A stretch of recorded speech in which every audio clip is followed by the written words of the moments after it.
Shalom, shalom.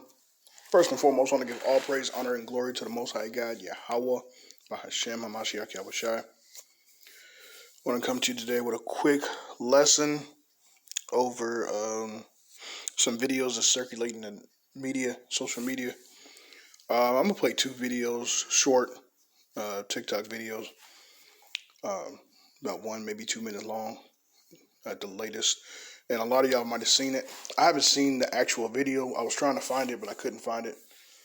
So maybe if one of y'all brothers or sisters see it and know the exact link. I'm usually pretty good at finding videos too. I just couldn't find this one. But this is about the Israeli government coming to Atlanta and talking about how their biggest threat to their society or to their country. And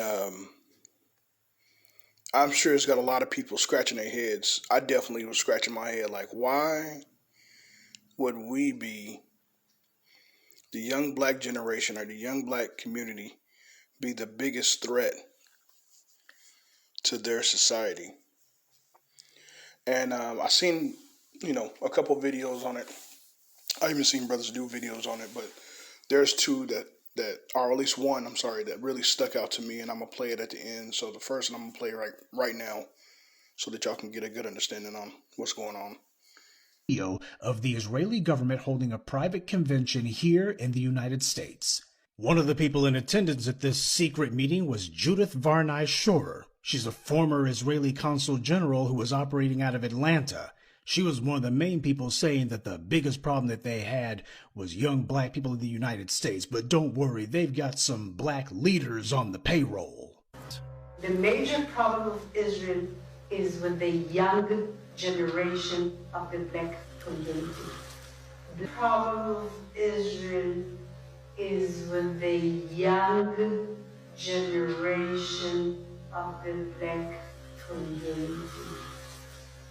Black is with the young generation of the black community. This was an Israeli government official who was saying this. Not some low-level operative or some rogue member of their diplomatic corps. This was a senior member of their administrative government who was saying this on American soil.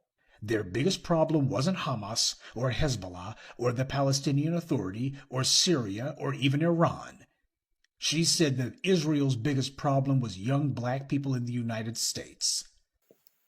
Right, so the major problem with Israel is with the young generation of the black community. That's pretty crazy. That's pretty wild. So the second video I'm going to play towards the end, and I think she hit it right on the head. Because, one thing we definitely know is that history does repeat itself, especially if you don't learn from it. I seen another video where this lady, she was saying, thanks for saying the quiet part out loud.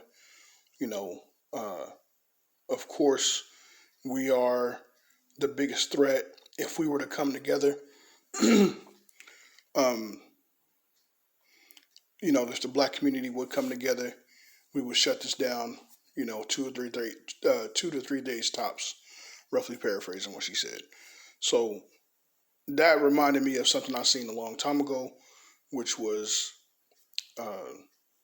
if the black and brown community came together, we would be a superpower overnight. And I believe that to be more of truth than anything, because there's more brown people, there's more Hispanics and Native Indians than there is black.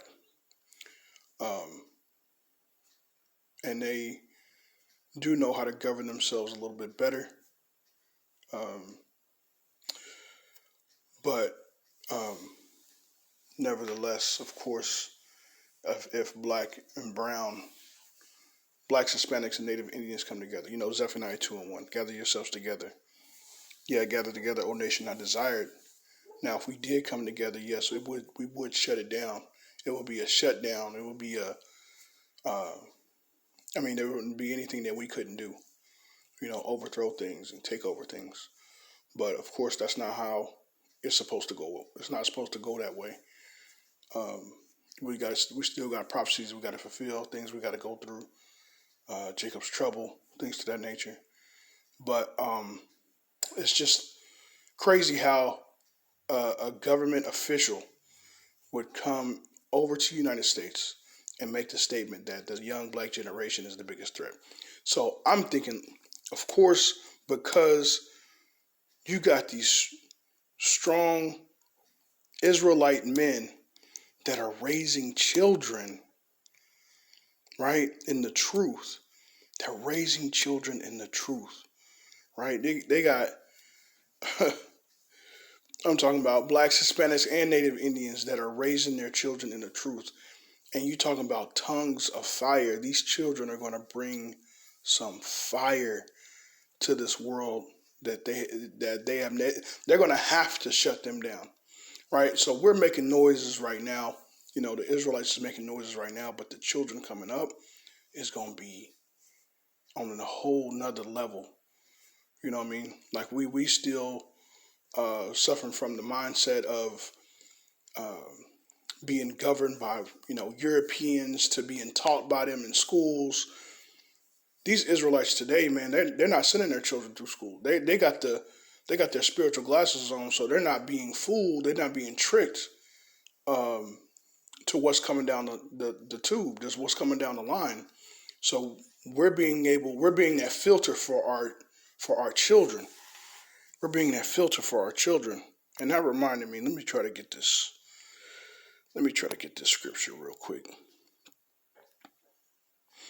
God, this is Jeremiah chapter 30 and verse 20. Jeremiah chapter 30 and verse 20, it says, their children will prosper as they did long ago. I will establish them as a nation before me, and I will punish anyone who hurt them. Bro, the children of Israel, they are going to be, man, they're going to have it together. A lot of the problems that we are having right now, we're conquering. Just like, what does it say in Romans? It says, let me get it real quick, just so I don't butcher it. A lot of times my paraphrasing isn't always the best.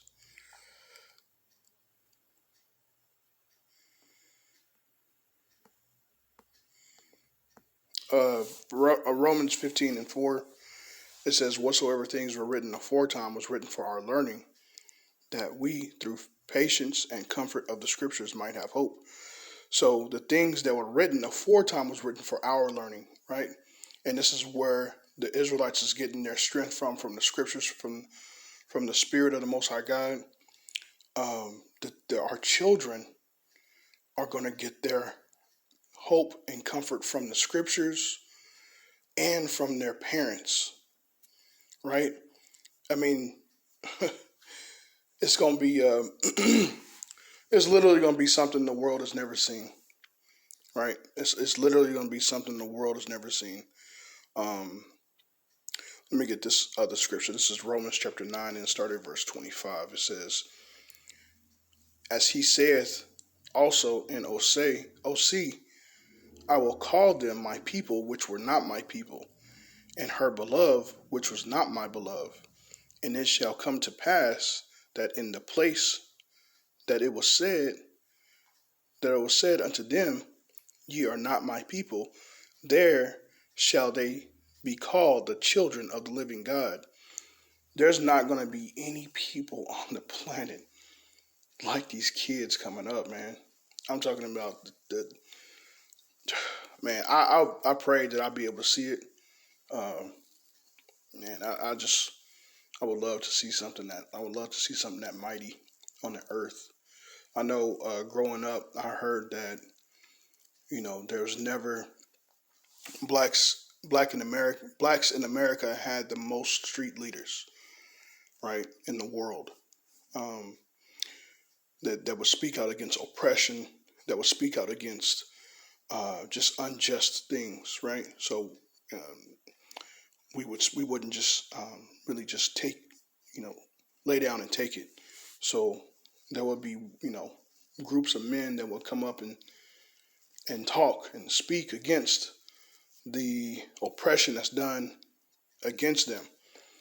And man, the children that are, like I said, the children that are coming up, they're going to be, it's going to be something to see, man. It's going to be a sight to behold. But nevertheless, the people are starting to see it, man. People are starting to see the son of perdition being revealed. They're starting to see that, Esau is continuously on our backs. He's continuously trying to have a crafty counsel against us, like it talks about in Psalms 93. But hey, their time is coming up, man. Their time is getting ready to, it's people's eyes are being open, man. People are being, they're starting to see what's going on. So, brothers and sisters, now is more time than ever to start to join together and come together and build a strong nation and get this together so that, we can get out of this hellhole. They're trying to stop the 144 from coming together. And, ain't nothing going to stop prophecy. Ain't nothing going to stop the Most High. So this is his movie. This is his scene. That's how he going to do it. So, man, there's a scripture I want to get just to close it out real quick.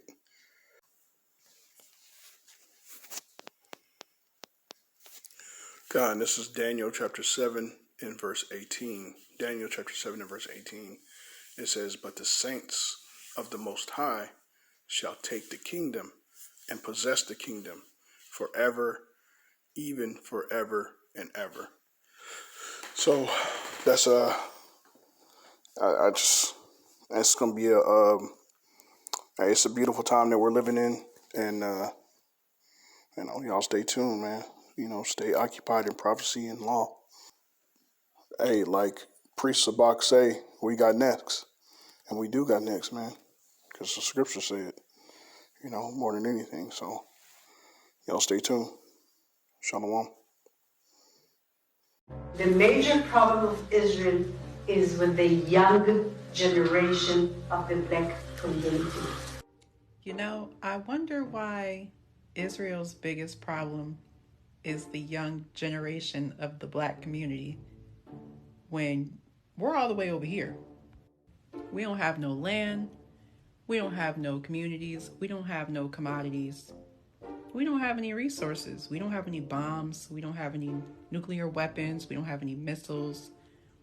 We don't have any military. Why would we be the biggest threat? Wouldn't the biggest threat be the people you're actually in war with? What do we have to do with anything y'all got going on? Could it be that the conspiracies about identity theft are true? Perhaps. Because I doubt that, a lie would be a big threat to an entire country. I don't think a lie would. But what I think is the biggest threat is that the truth is being revealed, and the world knows that. Time's up.